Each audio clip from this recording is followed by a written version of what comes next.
I've been single my entire life. I really don't mind it, it's just how I've always been. And yet, I still buy Valentine's candy and a card every year. That simple thing saves my life. Let me explain. I moved to a small town right before starting high school. It was difficult trying to make new friends and adjusting to an entirely new place at the same time. By the time February rolled around, I was finally feeling as if I'd gotten into the groove of things. I had only made a handful of friends, and to my shock, the first time I was ever asked out on a date was a week before Valentine's Day. I felt awkward going out with a girl who I'd never spoken with before, so I turned her down. She got angry, claiming she had other options and was just being nice. That might be the case, but her extreme reaction confused me. When I was able to, I asked my friend Travis about it. "Oh yeah, you die if you're single on Valentine's Day, get your heart ripped out and everything, so find a girlfriend for the day," he explained, and I scoffed at the idea. "Come on, you don't expect me to believe that, do you?" I asked, thinking he was just pulling a joke on the new kid. He acted as if he was just giving me some facts. He was looking at me as if I was crazy for not knowing about getting a date or dying. I told him he was crazy, but he just shook his head. "It happens every year, man. Someone gets their heart ripped out. It might not be in this town, but it's nearby and it's always someone single. I guess you can risk it, but why? It's just one day," he said, trying to defend his point. This was before everyone had a cell phone in their pocket, so I couldn't look up deaths of people missing their hearts right then. I made a note to research it later so I could call him out on his urban legend. I crossed my arms, still not buying what he was saying. "That's stupid. Are you saying what? Someone knows you're single and kills you?" I pressed. "A person doesn't do it. Some sort of monster does. No one has lived after seeing it, but people said they heard drums and then found someone without their heart." Travis was again looking at me as if I should know all of this. "A Valentine's Day monster? Really?" "Well, Christmas has Santa and there is an Easter bunny, so why can't Valentine's Day have something?" For the next 10 minutes, I roasted his idea and belief in the Valentine's Day monster. At least he could take it all as a joke, even if he did believe the murders were real. He wasn't positive a monster was doing it, but couldn't offer up any other reason behind the deaths, and he wasn't risking it. He already had a date lined up with a girl he didn't even like. I still thought the entire idea was dumb, but the rest of the school didn't share my outlook. As the day slowly got closer and closer to the fated day, the students got paired up with each other.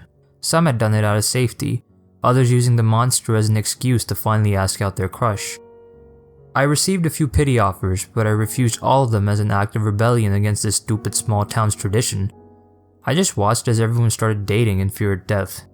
The stores sold out of candy and cards pretty quick. The shelves were bare in a few days before the 14th.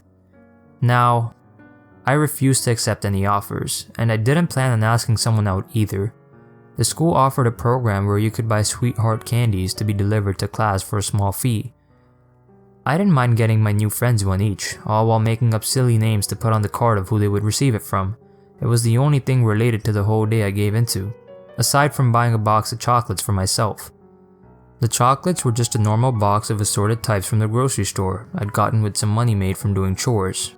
When I bought them, the cashier slapped a heart-shaped sticker on the box without my permission.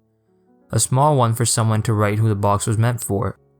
With how crazy this town was over the holiday, I didn't blame her. By that time, I'd been so overexposed to anything Valentine related, just seeing the sticker put me off eating the chocolates.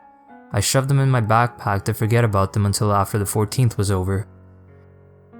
I really wish I had taken the entire thing a bit more seriously. It wasn't until the night before Valentine's Day that I finally looked up the murders, finding them to be true. Dread started to form in my stomach as I scrolled through the library computer after school while waiting for my father to pick me up. I didn't find all the mysterious deaths, but enough to make me worried. 3 people were found with their hearts missing. The police said that from the state of their bodies, they were killed on Valentine's Day, even though their bodies weren't found right away. An entire town was warning me about this, and yet I still sat in shock after finding out it was true. My father finally got me from school, but told me I needed to walk home the next day. I sat in the car, silently debating on what to do. He just chalked up my distressed state as normal teenage behavior. I didn't sleep that night. I tried thinking of names of students that might not have a date while knowing it was useless. When the clock turned to midnight and it was officially the 14th, I nearly had a panic attack, convinced the monster would swoop in to take my heart. The only way I got through that night without having a mental breakdown was to shift my train of thought back to what it was before looking up the murders. A Valentine's Day monster was stupid, it wasn't real. Some heartless store managers saw the murders and made up the story to sell more products through fear. That was it had to be it. I remained awake all night. In the morning, my mother noticed how I looked and offered to let me stay home. I refused, secretly hoping I could find a date if I went to school.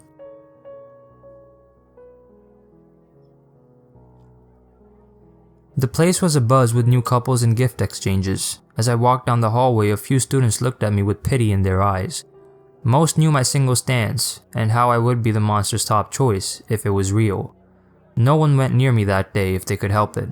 My few new friends awkwardly tried to find reasons to rush off if I tried talking to them. All of them having temporary new girlfriends gave them a good enough reason to be left out. My candy heart prank wasn't funny. Some thought it was, but I couldn't find the humor in anything that day. Instead, I spent it looking over my shoulder, expecting to hear drums at any second. The final bell rang and Travis was brave enough to walk over to me for a chat. I think he thought this was going to be our last conversation. The idea got him motivated enough to walk over, but not to find the words. "Do you, wanna come over? I'm going out today, but maybe we can hang out beforehand. There's a really good show and..." He trailed off, feeling awkward. "It's fine, man. I'll just chill at home. My parents are going out and won't be home until after dinner, so I have the entire place to myself. That never happens. They finally think I'm old enough to be trusted to be left alone," I explained, determined to still not believe in this nonsense even though I was terrified. Travis nodded, looking pale. He wasn't brave enough to press me on hanging out. After all, he was certain I was going to die that night. He didn't want to be around to see it. I'll talk to you tomorrow, okay?" I said, and gave him a shaky wave. He gave one back and started to hurry over to his new girlfriend. When you're a teenager, everything is a big deal. As I walked back home, I felt like I was walking towards my own death. The sky was overcast. It made me feel even more gloomy. I kept mocking myself for my mood as I walked along the neighborhoods that had become familiar to me over the past few months. Finding a small rock, I started to kick it as I walked, trying to take my mind off the fear in my chest. A car started to drive along behind me with such loud music I could hear it thumping through the air. I watched it cruise by, a bit annoyed over the sound. If you're going to play music, at least play something that sounds good and not something that just thuds. As the car kept going down the street, the music went with it, but a hint of the thudding remained. I stopped, confused on why I could still hear the sound if the car was so far. When it finally turned out of sight, I realized the car wasn't the source of all of the noise. My heart started to beat so fast that it matched the thudding rhythm that I could swear was getting closer and closer. I didn't look behind me or even get angry at myself for getting scared. I just ran down the street. Now I know I should have run up to one of the houses asking for help, but I was so frightened nothing rational came to mind. I ran like crazy, all while that beating followed. I wished this was a prank, but didn't stop running to find out. My mind was unable to work as my lungs burned from the mad dash. For a moment, I thought I was losing whatever was chasing me. I stumbled, nearly falling over a crooked sidewalk square in front of my house. I couldn't tell how close the thumping sound was over my own heart. Sweat poured down my face and I felt faint. I slammed into my front door, hanging on it before I remembered my parents were out. I nearly screamed in frustration. The door was locked and my keys were buried under my books inside my backpack. That thudding sound was all I heard. It was so close it rumbled in my chest. My hand shook as I fumbled to get the zipper open. I was scared to death and couldn't keep my eyes open. Squeezing them shut, I felt around in my bag for my key. My hand brushed against it when a puff of wind came across my face. I smelled something sweet, and then the wind came again. To my horror, my mind clued into the fact it wasn't the wind, but something breathing on my face. It was too late. Even if I got my key, I couldn't unlock the door before whatever brought the heart-thumping sound took my heart too. I refused to open my eyes to see the monster I now knew to be real.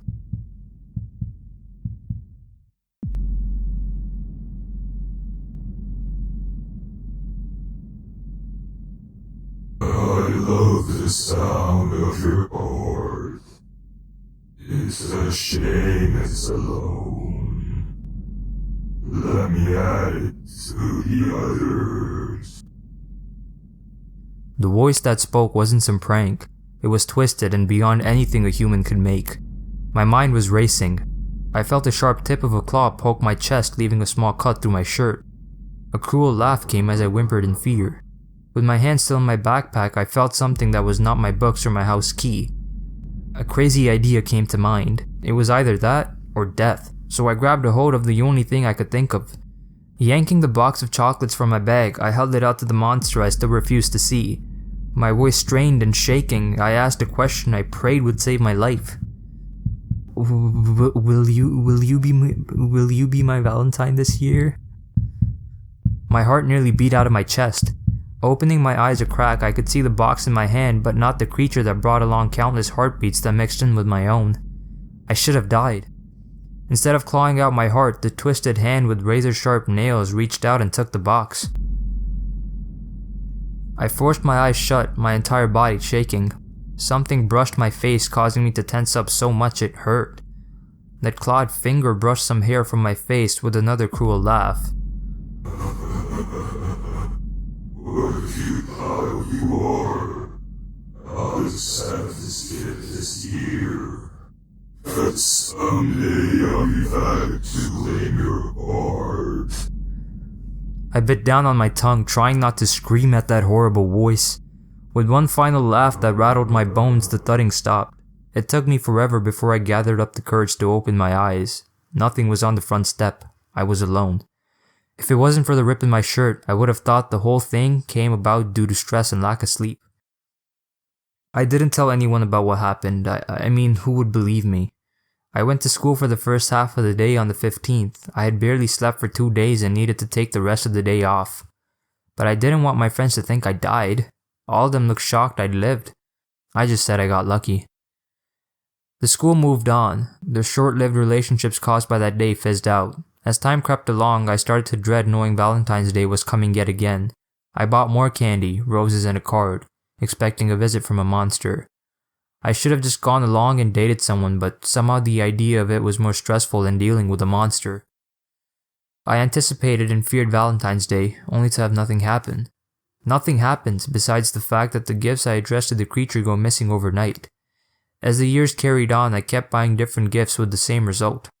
As I've gotten older, I've heard those terrible heartbeats faintly on Valentine's Day. Each year the sound gets louder. I think this year is finally going to be when that monster shows itself. Again, just asking someone out may save my life. But I think if the monster does show up, I'll ask it the question yet again, but this time, I will keep my eyes open.